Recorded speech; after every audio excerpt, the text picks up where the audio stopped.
Welcome to today's video. Today we're going to be going over 50 tips and tricks of... Wait a minute. That's not right. Much better. Today we're going over 50 tips and tricks in 7 Days to Die. With number 1 being, enjoy the game and play it how you would like. Even if that means blowing up everything you've made. When you have a quest for buried supplies, do not click on the quest marker right away. You can dig up the ground and it will not refill once you start the quest. So I have went ahead and I've dug out this area. I'm going to start the quest and it does not refill. Now, if the item you're looking for is where you dug, it will be there for you to find, just like here. You can open it and take everything and you will no longer have to fight zombies after the ring shrinks. On day 1, you want to take a clear zombie quest. Now this will allow you to go do a job and it will show you where the zombies are at on the HUD at the top middle with red dots. Once you've cleared it out, you will now be able to turn this POI into your home and you got paid to do it. On the screen you will see a thumbnail of a video I recently put out that goes through this step by step. With fetch jobs, you don't actually have to go through and kill all the zombies. All you need to do is find the satchel and then you can leave. So here's the satchel. I came through the front door, which it did not intend me to do, but now the job is done and I can go back. When harvesting animals, you want to try to make a bone knife as quick as possible. To do this, you will need 5 bones. The bone knife will make it so you get a full harvest from an animal. So if I harvest this chicken with my stone axe, in total, we'll get 5 bones, 16 feathers, and 6 meat. However, if we use the bone knife, we will get 7 bones, 23 feathers, and 10 pieces of meat. Legendary parts can be found out in the wild when looting, or sometimes you can get them as a quest reward. However, be careful with how you use these, as you do not want to make a quality 6 lower tier weapon or armor when you can save it up for a better one. For example, this pipe rifle is the first tier of rifles we get in the game. If you want to make a quality 6 pipe rifle, it will take this 1 legendary part. However, that will not be as good as, let's say, making a quality 6 hunting rifle, lever action rifle, or sniper rifle. So make sure to save these legendary parts. And then also is the same thing for your outfits and armor. You can make quality 6 armor. It does take 1 legendary part, and this is a higher tier outfit than the primitive, but both do require the same number of legendary parts.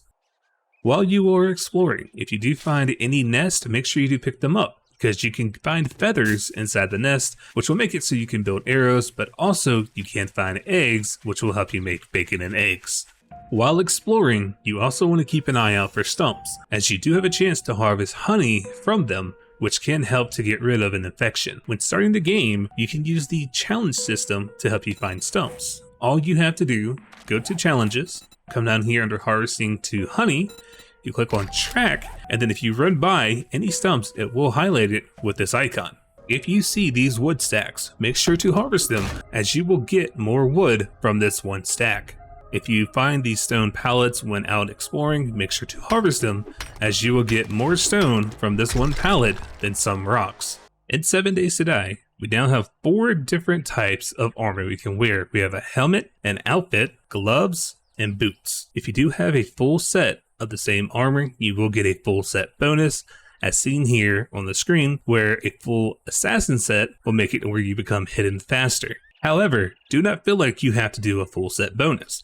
For instance, here I have picked out 4 different armor pieces that are not all the same. The helmet piece is a nomad piece, and this will make it where you use less food and water. I have the preacher outfit, so your damage resistance from zombie attacks is higher. I have the preacher gloves because it will cause you to do more damage to zombies. And then I have lumberjack boots because it will help me with my stamina regen and my running, so if I need to get out of a situation quick, I would be able to. Sometimes mixing parts together can be more beneficial than having a full armor set. When it comes to boosting your odds of getting Forge Ahead magazines, the lockpicking skill is the best route to go. This will give you increased odds to get Forge Ahead magazines without causing other magazines to spawn. However, once you reach crafting level 15, the lockpicking skill will no longer boost your odds. So what you could do is get your workstation level up to level 14 so you do not hit level 15 to stop the increased boost. By stopping at level 14, you will still be able to make the Duke Collector, Forge, as well as the workstation. You will not be able to do lockpicks,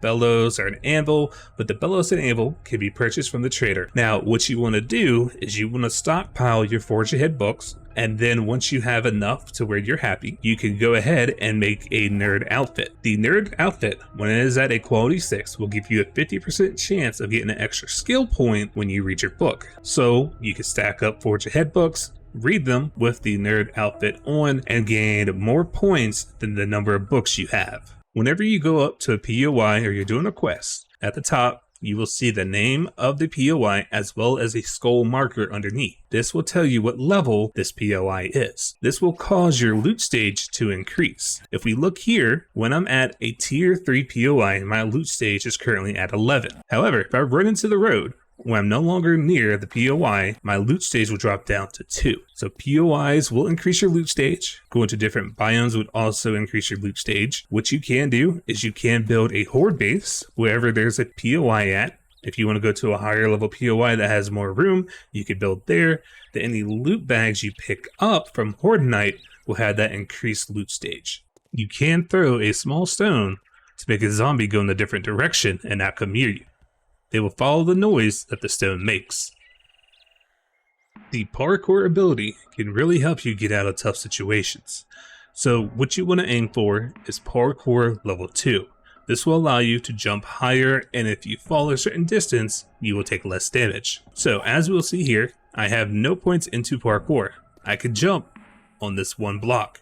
If I try to jump up 2 blocks, I cannot. Now, when I go into parkour level 1, you will see I still cannot make this jump up 2 blocks. I can still only jump up on 1 block. What parkour level 1 does, it increases the safe fall distance by 1 meter, and it reduces how much stamina you use when you jump. So this is why we want to get to parkour level 2. This will require you to be at agility level 4. Once you have parkour level 2, we now have 2 blocks in front of us. We can now jump up these 2 blocks. This will help you greatly if you're in a tight spot with zombies and you need to get up somewhere they cannot reach you. For instance, this fence here, if I'm fighting zombies, I can jump up on the fence, attack down, and they cannot jump up here with me. If you want to run in the game, you do not need to hold down shift. You only have to press shift 1 time and it will automatically run for you. If you look at the bottom left, there is a run icon next to our stamina bar. To stop running, you just have to press shift 1 more time and it will stop you from running. When it comes to vehicles, you have 2 different ways you can drive. You have normal speed, or if you press the shift, the same as your run button, you will go faster. You can hear the vehicle make a sound, but if you look at the bottom left again, it will have that run icon. You will run into times when you do not want to speed up on your vehicle because you may be low on gas. However, if you are in a fight with a zombie and you want to get away, you will start to run. Now, if you are running when you jump onto the vehicle, you will automatically be in that same running state, causing you to speed off and use more gas. While on your vehicle, you can press X, and this will make you use your horn. When you have out the building frame, you can hold down Shift and press R to build up the shapes menu. In this menu, you can search for different shapes you would like to use. You can also get into the same shape category by holding down R and going to the top where it says shape. In the shapes menu, you will be able to change the shape of your building frame. You can search for shapes or go through each category if you would like. For this example, I'm gonna type in BAL for baluster. However, you will see the baluster does not come up because I am locked in to the basics category. If I click it again, this color will change back to white, and now this BAL search is searching through all categories, which then will allow me to choose what I want. To rotate your block, you will left click to go in one direction. However, if you pass the position you want it, if you press R on your keyboard, it will go in the other direction. When building, you need to pay attention to the block's information. This block here, the building frame, has a mass of 5 and a horizontal support of 40.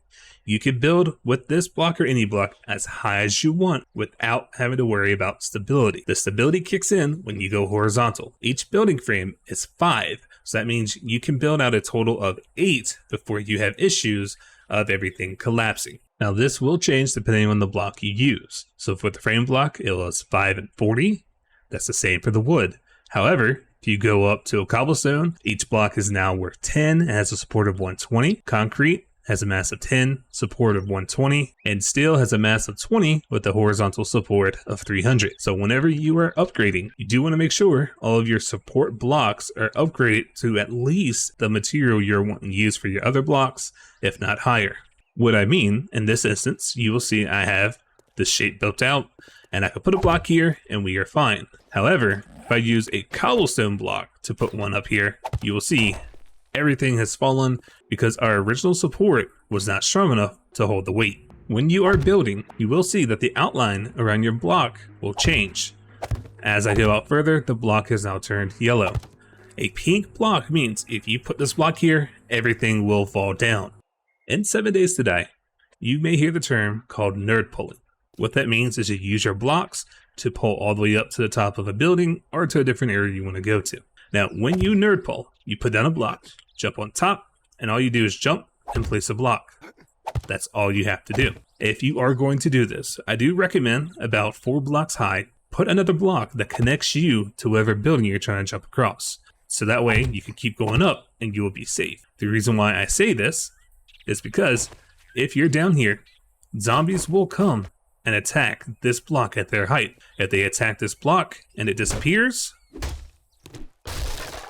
you will still be connected and you will not fall while you're trying to go up your nerd pole. However, if you do not have a connection up to the building you're nerd pulling up against, this will cause everything to fall. The reason why I say try to do 4 blocks high, that will be because if you're coming down from your nerd pole, you may not see where they have taken out the second block. You do not want to be up so high to where you remove your last block and you fall down. If you are up 4 blocks high and you fall, you will not break a leg or get injured. There are certain medicines that you can stack on top of each other to have their effect last for a longer period of time. For example, this vitamin, if I use it, we can see it will last for 12 minutes. I can take a second vitamin now to cause the effect to go up to 23 minutes. It is the same amount of time, it's just it went down by 1 minute before I took the second one, but they do stack. Not all items will stack, so it is best to test around before you take too many at once. Take one, take a second of that item, and see if your number goes up. If it does not, then they do not stack. If you're going to do a big mine harvest, I do recommend using a rock buster. This will cause you to get 20% more from your mining harvest. Now you will take your rock buster, it will last you for 6 minutes. You are able to also use a coffee to help you with stamina regen, to make it so your stamina lasts longer instead of having to stop every few minutes. Now, coffee, as you can see, we're at 257, will stack up on top of each other. So you can use this, so that way your rock buster and your coffee run out at the same time. So 1 rock buster is 2 coffee. If you are using your bike to go a long distance, and if you press the shift key, this will cause you to bike faster. And on the left, you'll see how quickly my stamina is going down by doing this. If you just drink a coffee, get back on your bike, and you're doing the same thing, you will see that your stamina goes down slower, only at 1 stamina per time instead of 2 like it was previously. This will also help you from when you stop pedaling so fast, your stamina will regenerate quicker so you can keep going. I will hit my shift to stop pedaling fast, and you will see my stamina has already gotten back within a second or 2. When you're at a quest, you can go inside, loot everything inside, and then start the quest and everything will respawn. For this example, I will go to God mode so I can float, and I will go ahead and take from the main stash. Now this is the main box. I will open it, and you'll see here, I will take everything out. Now, when I go back down here, and I restart the quest, this will respawn everything inside. So I'll go God mode one more time, come back over to the stash, it is untouched, I will open it, and I can now loot it 2 times. When using a workstation, this will cause the heat index to increase, and once it gets to a certain point, a screamer has a chance of spawning. And if the screamer spawns and sees you, they will scream, summon more zombies, and possibly more screamers, starting a horrible cycle. It is recommended that if you have things you need to make or smelt at your base, go ahead and do that, and then leave to go complete a different task. And when you fuel your workstation or your campfire, you do want to try to use coal instead of wood, because as you'll see here, one piece of wood will give us 50 seconds of burn time. However, one piece of coal will give us 1 minute and 40 seconds. 7 Days to Die has many different classes and skills you can put your points into, and it can seem overwhelming at times. However, do not worry, because you can respec your points if you do not like the build you have made. All you have to do is find a trader, look in their inventory, and there will be an item called Grandpa's Forgotten Elixir. This will reset all your skills. You will not lose any skills. You will just get all those skills back for you to respect, and it does cost 6,000 dukes to do this.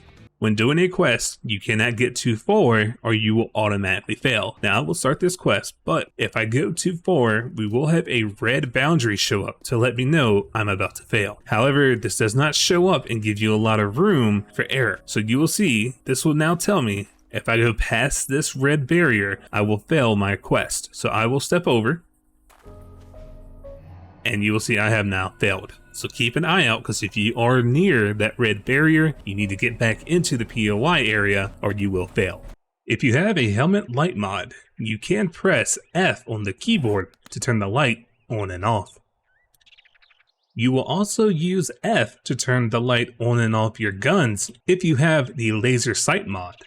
You want to put your dew collector away from your base, as the dew collectors will generate heat over time. Try to put them in a place you go to frequently. So if your base is not near the trader, put your dew collectors near the trader. When setting up your dew collectors, it is a good idea to have them off the ground so zombies will not hit them. In this example here, I have this a total of 4 blocks off the ground, so if a zombie comes to beat on this, they will hit the second block, but our dew collectors will be safe.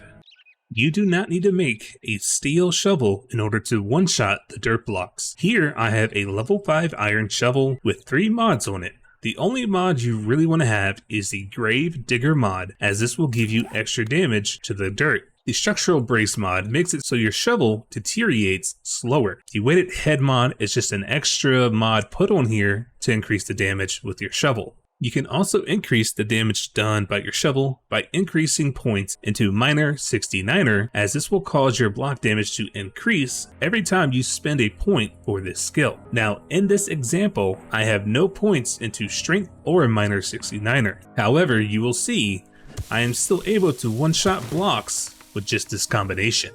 Make sure to harvest resources as you're completing quests. You can easily get a lot of cloth by doing this before you know it, as well as scrap polymer for your dew collectors. Be sure to check every mailbox you see, as you may get a book from inside. This can range anywhere from a seed crafting skill book or archery skill books or something along those lines. Now, if you are about to do a quest, check the mailbox first and then start your quest, as this will reload the mailbox so you get a second attempt at a book. Be sure to check all toilets that you come across, as you may find an early game pistol inside. You also want to check any purse you may find, as they can also have a pistol inside. Streetlights are a great way to get steel early in the game. I do not recommend doing this for big builds, but if you only need a little bit of steel for a build, then this is the way to go. Be sure to check any work trucks you find. You may find a wrench in the working stick, or in the Mo Power service trucks, you have a chance of finding a stun baton.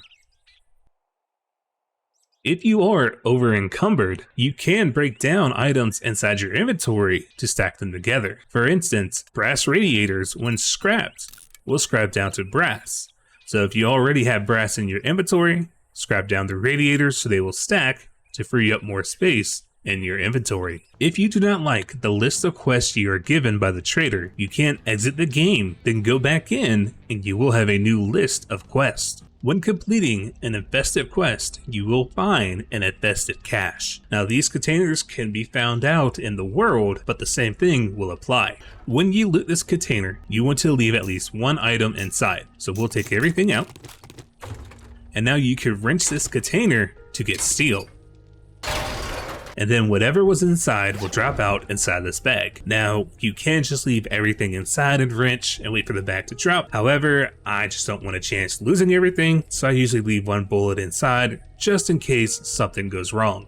The trader's compound is indestructible, so if you are getting overwhelmed by zombies, you can run inside to be protected.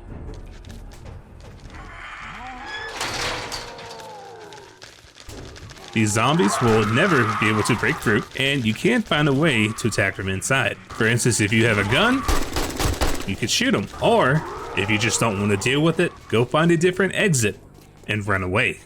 If you are about to do a big zombie fight or during horde night, you can eat a vitamin, and this will give you 100% disease resistance. So you will not get an infection while this is active. The disease resistance will also help when eating things like the old sham sandwich. Normally, you have a chance of getting dysentery. However, if you have first eaten a vitamin, then you will no longer get dysentery while it is active. You will still, however, lose health, so keep that in mind. If you press F7 on your keyboard, you will be able to remove the UI on the screen. If you press it once, it takes away both the top and the bottom. However, you still have at the bottom left some icons, so press F7 a second time, and now that is gone. However, the version will always be at the top right of the screen. When mining, you want to make sure you are crouched, as this will make it so you generate less heat. And if you look at the bottom left of your screen, you will see an eye icon. This will let you know that you are currently crouched. You are able to equip multiple pocket mods on one piece of armor. This will make it so you become less encumbered. However, you cannot put the same pocket mod on this armor. I already have a quad pocket mod, so if I try to put another one, it will not let me. However, I could put the triple pocket mod, double pocket mod, and single pocket mod instead. This will give me a total of 10 extra inventory slots for which I will not become encumbered. How to randomly generate a world in the game. To do this, you will go to Editing Tools, Random Gen Previewer. Now you can decide what you would like the world to be called. Then you can decide how big you would like your world to be. It could be as low as 2048 or as high as 10,240. You can also decide how you would like the preview quality to be. Default, high, highest, or you can go to low or lowest. Now, the higher you make it, the more details you can see when it previews on the right side. You can also decide what types of areas you would like to be generated in your world and how much of that area. For instance, we have towns, wilderness BOIs, rivers, craters, cracks, and lakes. So for this instance here, I will go with many towns, default on the wilderness. I don't really like rivers, so I'll go with few. I do not want any craters. I'll leave a few cracks, and I will put a few for the lakes. On the right side, you can decide how you would like the terrain to be. You either can have everything plain flat, you can have some hills, or you can have mountains. Completely up to you. For this one, I will do mostly plain with some hills and no mountains, just because I don't like going through mountains when I'm trying to get to a new biome. Speaking of biomes, this is the next place we come to. You can decide out of the entire map, what portion of that map will be a specific biome. Now, with the way progression works, you do want to have every biome in your world so you don't miss out on a trader. And for the biomes, you can have a layout where the center of the map will be forest with the other biomes around it. Or you could do it where the center is wasteland with other biomes around. You can just do a full circle where you'll start with one biome and then clockwise it will keep progressing. Or you can have lines, which is a straight line up to down of each biome. Now after you have everything decided, all you would have to do is click on Generate World, and then the game will take over and create your new world for you.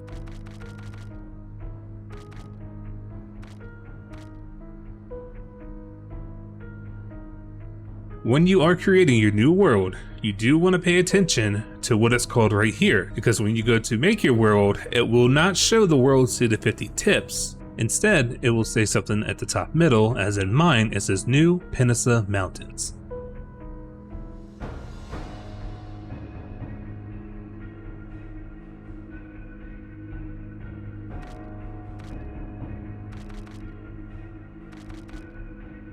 Now my world has finished generating, and since I had it set up for line, you will see how all of the biomes are made up in a line.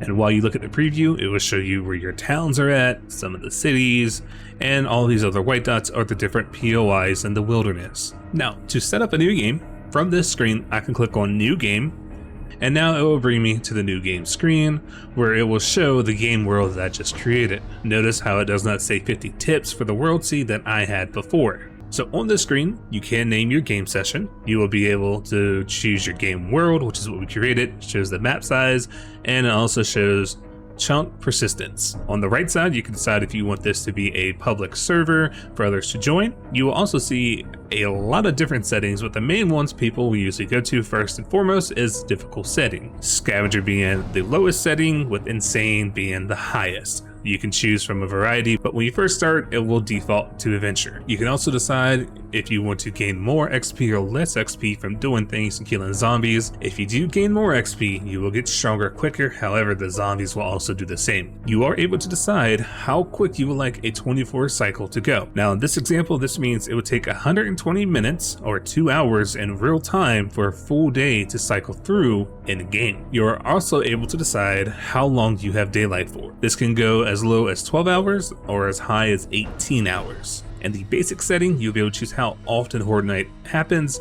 7 days, you can even have it where it's completely shut off to where there's no Horde Night.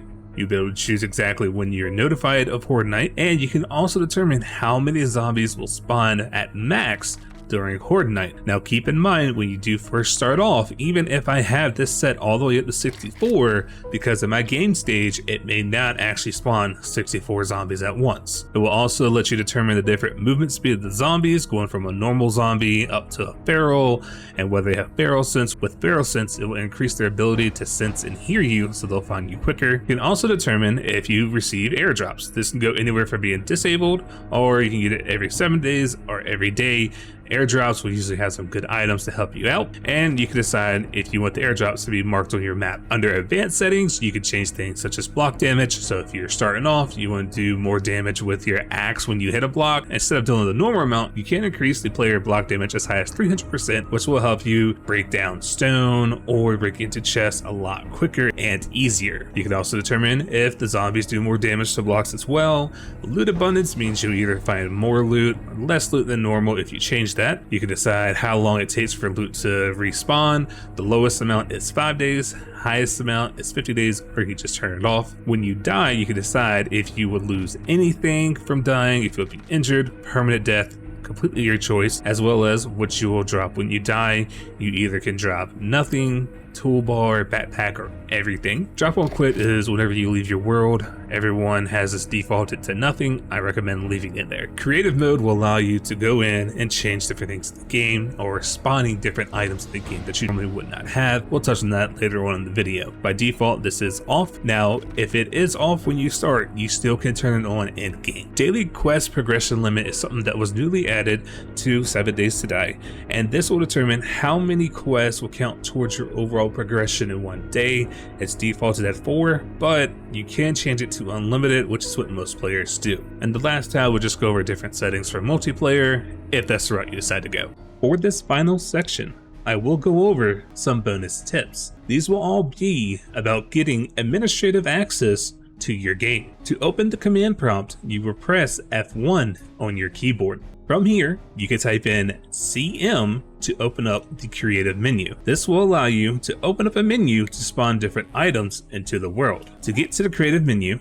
you can press Tab and then go over to the light bulb icon that says creative. Or if you press U on your keyboard, it will automatically take you here. From here, you will be able to spawn any item that you would like. If you would like to use dev tools, you will have to first come over and click on Dev Blocks On, and if you type in DEV, this will give you a list of different dev items. The dev pistol will make it so you can kill anything in one shot. Then the dev SMG will make it so you can destroy anything in one shot. For example, that destroyed the entire tree. However, this will not do any damage to zombies. Back in the command line, you could type in DM for debug menu. This will now allow you to go into God mode.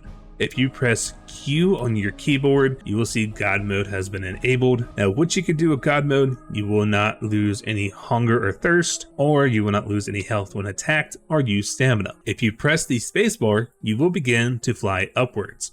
You can hold down or press shift to go faster. If you press C, this will cause you to descend, and since you're in God mode, you can go under the map or through walls inside of POIs. Another tip you're able to do, if you're trying to record something or if you just don't want zombies around, you press F1. If you type in kill all, this will kill zombies that are within a certain perimeter around you. You can get more commands by typing in help inside of the command line and go through the different options. While you're in the debug menu, if you press F6 on your keyboard, this will bring up a menu to spawn zombies wherever you're looking. You can either spawn 25 zombies at one time, or if this is unchecked, it will only spawn one zombie. For this instance, I will spawn Arlene. Now, if I start to move, Arlene will start to come after me like a normal zombie. However, if you have a number pad and press the asterisk on that number pad, it will turn off the AI. They may still walk towards you. However, if you get close, they will no longer attack. If you are in God mode and hold down shift and then press Q again, this will teleport you instead of having to fly.